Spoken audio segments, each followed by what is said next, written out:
नमस्कार। इस अंक में आप सभी का बहुत बहुत स्वागत है। यह अंक बिल्कुल स्पेशल होने वाला है और मुझे ऐसा लगता है कि यह सभी के लिए समान रूप से जरूरी होने वाला है और इस अंक को सभी को देखना जरूरी है। ऐसा इसलिए मैं कह रहा हूँ कि शायद ही कोई ऐसे लोग होंगे जिनका कोई बैंक अकाउंट नहीं होगा किसी भी बैंक में। तो जिनका भी किसी भी बैंक में बैंक अकाउंट चल रहा है या है, खाता खुला हुआ है, तो यह अंक उनके लिए जरूरी है। क्योंकि इसमें आरबीआई ने कुछ सर्कुलर जारी किया है, कुछ गाइडलाइन बताए हैं जिनको कि 31 दिसंबर 2024 तक पूरा करना है और यदि पूरा नहीं हुआ तो as per circular of RBI सारे बैंक्स जो हैं वो 1 जनवरी 2025 से उस पर एक्शन लेना शुरू कर देंगे। इसलिए जितने भी खाता धारक हैं, बैंक किसी भी बैंक में हो, चाहे वो आईसीआईसी बैंक में हो, एचडीएफसी बैंक में हो, पीएनबी में हो, मतलब एसबीआई में हो, सरकारी में हो या प्राइवेट बैंक्स में, सबके लिए यह एक जरूरी कार्रवाई है। इसको पूरा करना सबके लिए मैंडेटरी है। हाँ, कुछ बैंक्स ऐसे हैं जैसे कि ग्रामीण बैंक्स, कोऑपरेटिव बैंक्स, जहां यह सर्कुलर का गाइडलाइन जो है वो एप्लीकेबल नहीं है। इसके अलावा जितने भी कमर्शियल बैंक हैं और उसमें जो भी जिनका भी खाता है उस पे ये सर्कुलर अप्लाई होता है। तो सर्कुलर में क्या मुख्य बातें हैं जिसका प्रभाव हम लोग के बैंक अकाउंट पे पड़ने वाला है या हम लोगों को जिसके लिए कुछ कंप्लाई करने की ज़रूरत है। तो सर्कुलर के हिसाब से जो 4 प्रमुख बातें हैं उसकी चर्चा हम आज इस अंक में करने जा रहे हैं। आप लोग इस वीडियो को अंत तक देखिएगा, गौर से सुनिएगा और यदि आपको लगता है कि हाँ, आपके खाते में भी ऐसी कुछ कमियां हैं तो उसे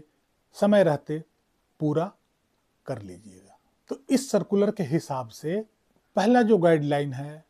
वो उन खाता धारकों के लिए है,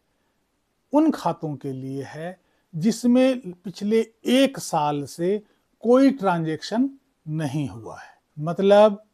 कि पिछले 1 साल में ना ही कोई क्रेडिट हुआ है, ना ही कोई डेबिट हुआ है। मतलब ना ही उसमें कोई अमाउंट जमा किया गया है और ना ही कोई अमाउंट उससे निकाला गया है। और यह किसी भी बैंक में हो सकता है, किसी भी कमर्शियल बैंक में हो सकता है, चाहे वो एचडीएफसी हो, आईसीआईसी बैंक हो, पीएनबी हो, एसबीआई हो, कोई सा भी बैंक हो। इन बैंकों में ऐसे खाते जिनमें पिछले 1 साल से कोई भी ट्रांजैक्शन, कोई भी लेन देन यदि नहीं हुआ है तो आरबीआई के गाइडलाइन के हिसाब से ऐसे सभी खातों को स्क्रूटनाइज किया जाएगा, एक अलग सेपरेट बनाया जाएगा और इसमें वो भी खाते शामिल हैं जिनको कि सरकार ने किसी स्कीम के तहत खुलवाई हो और इन सारे खातों को एक अलग कैटेगरी बना करके उन सारे लोगों को पहले तो ढूंढा जाएगा कि वो कहाँ है, नहीं है, उनको नोटिस दिया जाएगा। इसके बाद उनको समझाया जाएगा कि अकाउंट को चालू रखें, अकाउंट में ट्रांजैक्शन होने दें, अकाउंट से लेन देन करें जो कि अकाउंट को चालू रखने के लिए जरूरी है। और जिन व्यक्ति का पता नहीं चलेगा, ऐसे अकाउंट्स होंगे जिनके ऑनर का पता नहीं चलेगा, उन सारे अकाउंट्स को सीज कर दिया जाएगा, उन सारे अकाउंट्स को बंद कर दिए जाएंगे। तो आपको ध्यान रखना है कि यदि आपके पास कोई ऐसा अकाउंट है जिसमें पिछले 1 साल से कोई ट्रांजैक्शन नहीं हुआ है तो अभी समय है उसमें ट्रांजैक्शन कर लें, उसमें कुछ डेबिट क्रेडिट्स कर लें। और यदि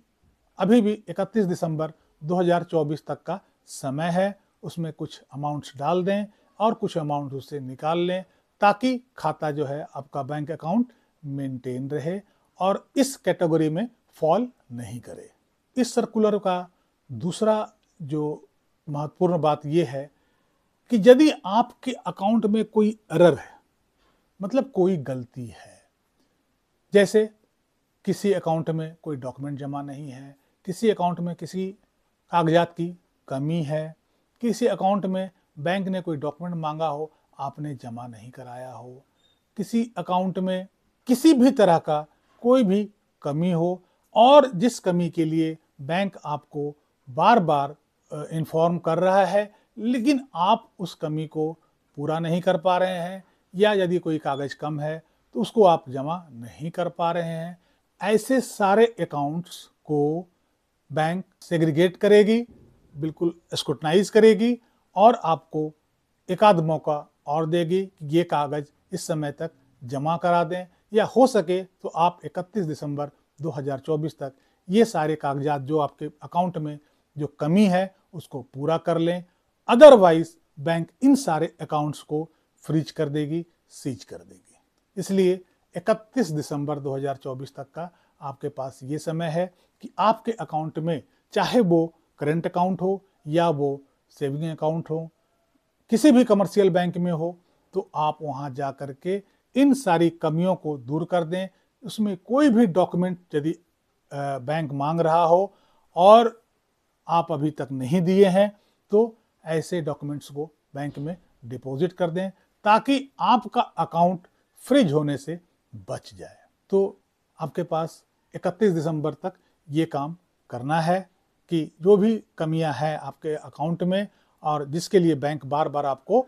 इन्फॉर्म कर रही है लेकिन आप नहीं कर पा रहे हैं, तो आप 31 दिसंबर 2024 से पहले पहले इसे आप पूरा कर लें। इस सर्कुलर का तीसरा जो महत्वपूर्ण बात है कि बहुत सारे ऐसे अकाउंट्स हैं जिसमें केवल आज तक डिपॉजिट ही होता रहा है, उससे क्रेडिट हुआ ही नहीं है, उससे कोई अमाउंट निकाला नहीं गया है, बल्कि उसमें हमेशा क्रेडिट ही हुआ है। ऐसे सारे अकाउंट को बैंक स्क्रूटनाइज करेगी और देखेगी कि ये अकाउंट जो है किस तरह का अकाउंट है, इस पे स्पेशल स्क्रूटनी चलेगा। कहीं ऐसा ना हो कि यह कोई साइबर ठग वाले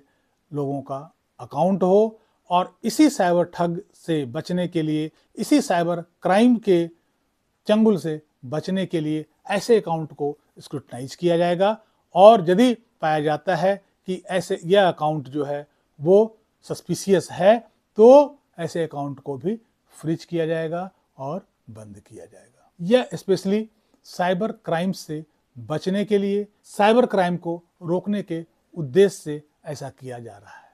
इस सर्कुलर का अगला जो महत्वपूर्ण बात यह है कि यदि आपके बैंक में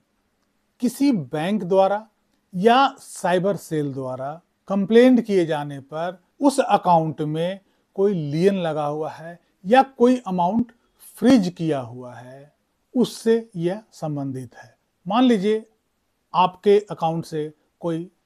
गलत ट्रांजैक्शन हो जाता है, वो किसी अकाउंट में चला जाता है और आप तुरंत उस पर कंप्लेंट करते हैं, तो वो उस अकाउंट में बैंक के द्वारा उसमें उस अमाउंट पे लियन लगा दिया जाता है या फ्रीज कर दिया जाता है उस अमाउंट को, ताकि अगला बंदा जो है वो उस अमाउंट को निकाल नहीं पाए,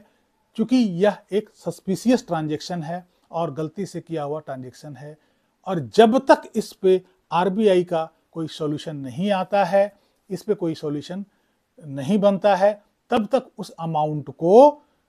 रिलीज नहीं किया जा सकता है। लेकिन बहुत सारे अकाउंट ऐसे हैं जिसमें ऐसे डिस्प्यूटेड अमाउंट पड़े होते हैं, लेकिन उसके लिए कोई क्लेमेंट नहीं आता है। यदि ऐसे अकाउंट में लंबे समय तक कोई अमाउंट फ्रीज किया गया हो या लीन लगा दिया गया हो और बहुत लंबे समय तक इसमें कोई क्लेमेंट नहीं आता है, ऐसे सारे सस्पिशियस अकाउंट को भी बंद किया जा सकता है। तो ये थे आरबीआई के सर्कुलर का कुछ महत्वपूर्ण बातें। कैसी लगी ये जानकारी कमेंट बॉक्स में जरूर लिखिएगा, वीडियो को लाइक कीजिएगा, चैनल को सब्सक्राइब कीजिएगा, और मिलते हैं कुछ नई जानकारी के साथ अगले अंक में। तब तक के लिए जय हिंद, वंदे मातरम।